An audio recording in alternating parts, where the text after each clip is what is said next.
Coming up on Cabarrus this week, we'll show you how the proposed county budget will help keep students focused on learning. And we'll take you inside the budget with the folks who helped create it.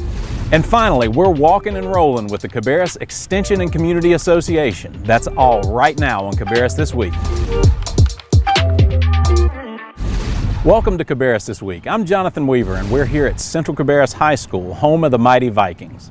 Central is one of several Cabarrus County schools scheduled for some much-needed repair projects in the county's proposed Fiscal Year 2021-2022 budget.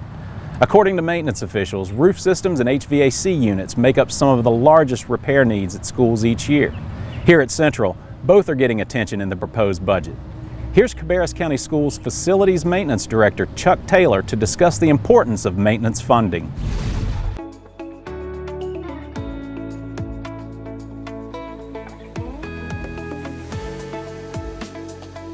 I have 71 technicians, 3 office staff, and 7 managers, and they are all scrambling every day, every week.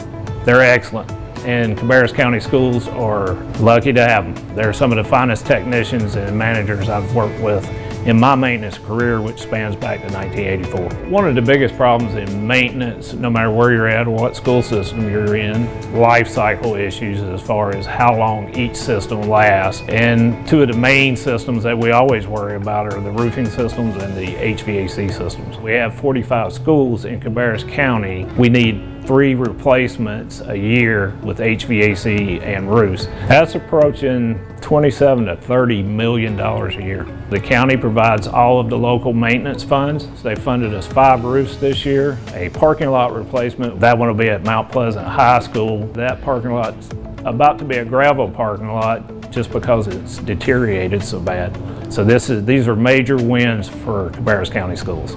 With the roofs, the major concern, of course, is water intrusion. And if you don't have a good sound roof, then every system, everything underneath that roof is susceptible to damage and breakdowns, which creates more maintenance, which creates more costs. Everything you install is more vulnerable every year that it's in place. If I could talk about the central boiler here, we just replaced it this summer. It was replaced because it failed. It failed at a time when we did not have specific funding to replace it. That's just a huge unscheduled expense. Anytime you have scheduled, planned maintenance, costs are much lower to do that maintenance. There are just a lot of challenges to trying to keep maintenance and keep these buildings functioning. So it'll have an immediate effect on the workload for the technicians, which will allow them to spread out even further and meet the needs of the staff and students more.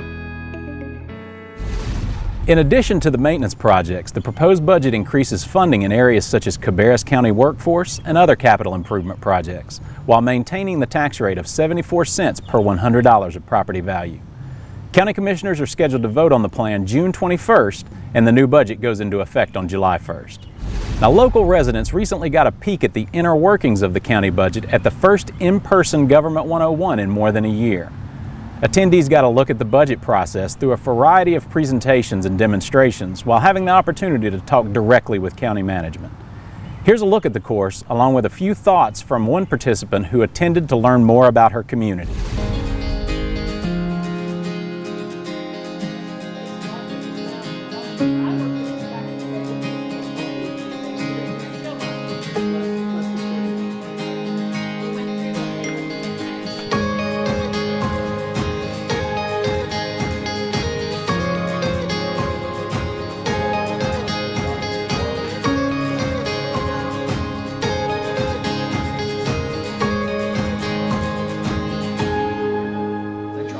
So one of the things I committed to for myself for this year is to start to get to know the different ways the government works. I would absolutely recommend that others participate in this program. It's free, it's informative, it's an opportunity to really get a better understanding of not only what others are doing for us within our community, but what maybe other areas that we can be participants and have a voice in the whole committee process, you know, contribute to the conversation.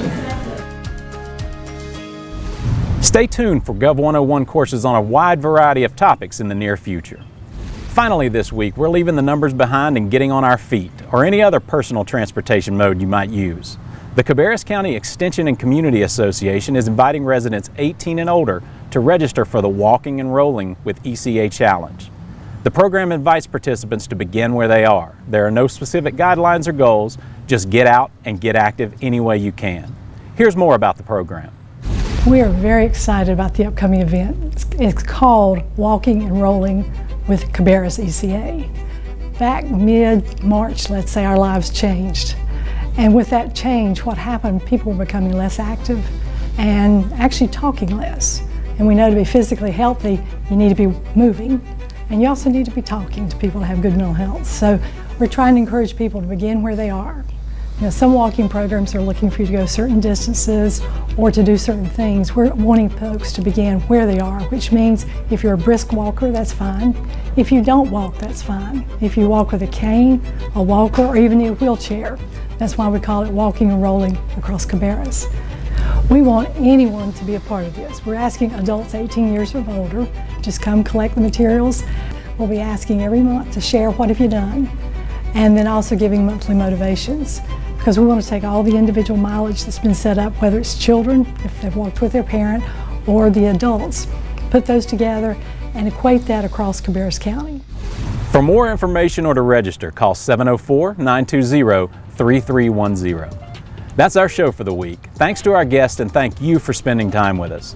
Check out more stories and updates by following us on Facebook, Twitter, and Instagram at Cabarrus County, or subscribing to our weekly newsletter. Visit cabarruscounty.us and type newsletter in the search bar. Remember to watch all our other programming, such as commissioner meetings, Pam's Kitchen, historical moments, and Out and About at youtube.com/Cabarrus County. Make sure to like and subscribe to get all our updates. Have a great week.